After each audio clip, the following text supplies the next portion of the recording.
পলাশ, আমি এত কথা শুনতে চাই না। আমি বাবা তোমাকে অনেকবার বলেছি বিয়ে করার জন্য, তুমি কিন্তু করনি। এবার কিন্তু আমি আর ছাড়ছি না। কারণ তোমরা যখন বাড়িতে থাকো না, তোমার বাবা থাকে বিদেশে, তুমি বাড়ি থেকে বেরিয়ে চলে যাও অফিসে। আমার একা একা বাড়িতে কাজ করতেও ভালো লাগে না, একা একা থাকতেও ভালো লাগে না। তো যাই হোক, এবার কিন্তু আমার সাফ কথা, তুমি বিয়ে করলে করবে, নাহলে কিন্তু আমি বাড়িঘর ছেড়ে চলে যাব। না না মা, আমিও চিন্তা করছি এবার বিয়েটা করেই ফেলবো। কারণ আমি বুঝতে পারছি তোমার প্রচণ্ড অসুবিধা হচ্ছে। কারণ একা একা বাড়িতে থাকাটা খুব কঠিন ব্যাপার। বাবা বিদেশে থাকে, আমিও চলে যাই অফিসে। তোমার পক্ষে খুব টাফ হয়ে যাচ্ছে একা একা কাজ করা এবং বাড়িতে একা একা থাকা। তো যাই হোক, আমি সিদ্ধান্ত নিয়ে ফেলেছি। যাই হোক, আমি ওদের সাথে আজকে কথা বলে দেখি কোন ডেটে করা যায়, সেটাই তোমাকে পরে জানিয়ে দেব। রিমি, আমি অফিসে যাওয়ার সময় তোমাকে ডেকে নিলাম কেন জানো? কালকে মা আমাকে প্রচণ্ড চাপ দিয়েছে যে বিয়েটা করে ফেলার জন্য, নাহলে মা বাড়ি ছেড়ে চলে যাবে, বুঝেছ? তা আমি চাচ্ছি যে সামনে কোনো একটা ডেট দেখে বিয়েটা করে ফেলার জন্য। শোনো পলাশ, তোমার মা কিন্তু ঠিক কথাই বলেছে। কারণ তোমারও দিন দিন বয়সটা বেড়ে যাচ্ছে, বুঝেছ? আর এসব কাজ যতটা আগে হয় ততই ভালো। যাই হোক, তোমার মা যখন বলেছে তাহলে আর দেরি কেন? তুমি এর মধ্যে একদিন আমাদের বাড়িতে এসো, মায়ের সাথে কথা বলে যেও, তারপরেই ডেটটা পাকাপাকি করে নেওয়া যাবে। মাসিমা, রিমি বাড়ি নেই। ও আমাকে আসতে বলেছিল আপনার সাথে কথা বলার জন্য। ও বাবা পলাশ, আচ্ছা এসেছো? না বাবা, রিমি একটু বাইরে গেছে। তুমি দাঁড়িয়ে কেন বাবা? বসে কথা বলো, বসো। বলো বাবা পলাশ, তুমি কি বলতে এসেছো? আমি এসেছি যে আমার আর রিমির বিয়েটা পাকাপাকি করে দেওয়ার জন্য। যদি আপনি রাজি থাকেন সামনের মধ্যে, তাহলে আমি মাকে পাঠাবো। বাবা তো বিদেশে থাকে, আসতে পারবে কি না আমি এখনও কথা বলিনি। তাহলে কি আমি মাকে পাঠাবো? বাবা পলাশ, আমিও এটাই মনে মনে ভাবছিলাম। অনেক দিন তো হয়ে গেল, তোমার মাও বাড়িতে একা একা থাকে। তাই আমি বলছিলাম যে তোমাদের বিয়েটা যত তাড়াতাড়ি সম্ভব করে দিতে পারলেই আমিও বেঁচে যাই।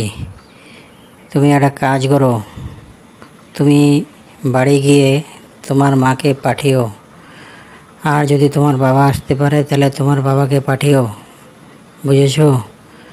আর তুমি রিমি আসুক, খাওয়া দাওয়া করে তারপর যাবে। মা, রিমির মা তোমাকে যেতে বলেছে, তোমার সাথে কথাটা বলে বিয়ে পাকাপাকি করতে চাচ্ছে। তো তুমি গত পরশুদিন চলে যেও, আমি ড্রাইভারকে বলে দেবো না। শোন পলাশ, আমি তোর বাবাকে ফোন করেছিলাম। তোর বাবা 1 বছরের আগে আসতে পারবে না। তো বিয়েটা তো আর 1 বছর দেরি করা যাবে না। ঠিক আছে, গত পরশুদিন আমি গিয়ে কথা বলে নেব। তোর বাবা বলল তোমরা তোমরা করে নাও, আমি গিয়ে আবার সেই বিয়ের বড় করে অনুষ্ঠান দেব। ম্যাডাম, কি দাদাবাবুর বিয়ের কথাবার্তা বলতে যাচ্ছেন নাকি? হ্যাঁ, তুই কি করে জানলি? তোকে কি কেউ বলেছে, না আইডিয়া করে ধরে নিলি? আজকে দাদাবাবুর বিয়ের কথাবার্তা বলতেই যাচ্ছি, বুঝলি? শুনুন বেয়ান, পলাশের বাবা ফোন করেছে, উনি 1 বছরের আগে আসতে পারবে না। তো যাই হোক, আপনাকে আর আমাকেই এই বিয়েটা ঠিক করে নিতে হবে। তাহলে আপনি বলুন কবে ঠিক করলে ভালো হয়। কারণ বেয়াই মশাও তো বাড়িতে থাকে না। উনি যদিও দেশে থাকেন, তবে ওনাকে অন্তত 1-2 মাস পর আসতে হয়। কারণ ওনার যা ডিউটির চাপ সবই আমি জানি। তো যাই হোক, আপনি ভালো একটা দিন দেখে বিয়েটা করানোর সিদ্ধান্ত নিয়ে নেন। আপনি যেটা নেবেন সেটাই আমি মেনে নেব। বেয়ান, রিমির বাবা বলল যে এখন কোনো রকম করে আপনি মেয়েকে বোমা বানিয়ে ঘরে নিয়ে যান। তারপরে বেয়াই মশাই 1 বছর পরে যখন বিদেশ থেকে ফিরবে তখন ধুমধাম করে অনুষ্ঠান করে তারপরে সব প্রোগ্রামগুলো করা হবে। কি বলেন? ঠিকই বলেছেন বেয়ান, তাহলে এই কথাই রইল। এখন আপাতত আমি 2-4 দিনের মধ্যেই বৌমাকে আমি আমার বাড়ি নিয়ে যাচ্ছি। তারপরে ওর বাবা এলে তারপরে ধুমধাম করে অনুষ্ঠান করা যাবে।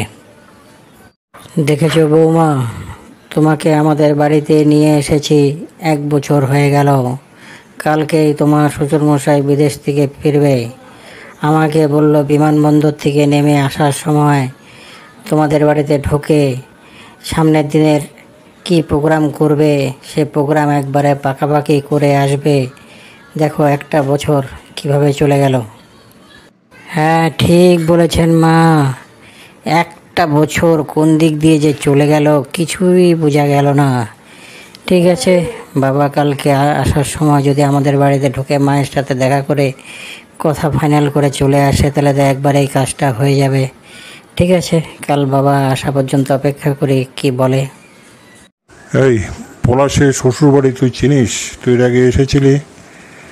তোর ম্যাডাম বললো যে ম্যাডামকে নিয়ে বলে এসেছিস। তাহলে চল তো পলাশের শ্বশুর বাড়ি হয়ে তারপরে আমি বাড়ি যাব। ওখান থেকে আমি সামনের প্রোগ্রামটা কবে করব কথাটা বলে যাই। ঠিক আছে চলুন স্যার, তাহলে আমি আপনাকে ওখানে গিয়ে নামিয়ে দিয়ে একটু ঘুরে আসি। আপনি ততক্ষণে কথা বলে নিন। কথা বলা হয়ে গেলে আমাকে ফোন করে আমি চলে আসব। আমি পলাশের বাবা, আজ বিদেশ থেকে ফিরলাম তো, তাই আমি বিমানবন্দর থেকে যাওয়ার পথে আপনার বাড়ি ঢুকে যাব যে সামনের প্রোগ্রামটা কবে করা যায়, এই জন্যই আপনার বাড়িতে এলাম। বসুন বসুন, আপনাকে কিন্তু বড্ড চেনা চেনা লাগছে। আচ্ছা বসুন, বসে তারপরে কথা বলছি। আমি কিন্তু তোমাকে চিনতে পেরেছি। তুমি আমাকে চিনতে পেরেছো কি না এটা কিন্তু আমি বলতে পারবো না। আমিও চিনতে কিন্তু পেরেছি। আমার ছেলে যে এখানে বিয়ে ঠিক করে বিয়ে করলো এটা তো আমি বুঝতেই পারিনি। থাক থাক, আর বলতে হবে না।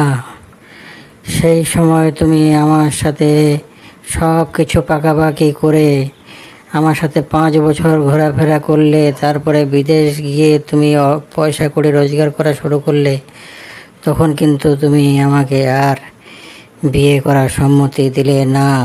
তারপর তুমি অন্য জায়গায় বিয়ে করলে।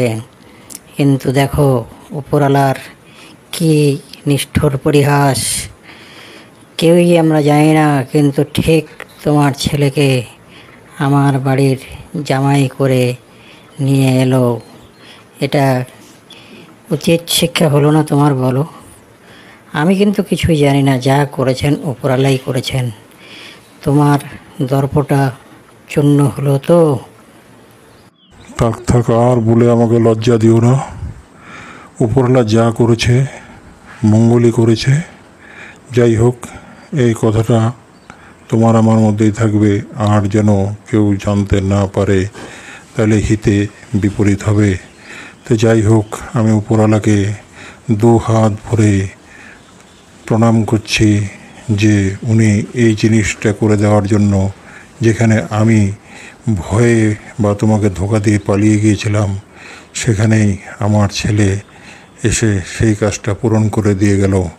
আমি আমার ছেলের কাছে ঋণী হয়ে থাকলাম সারা জীবন।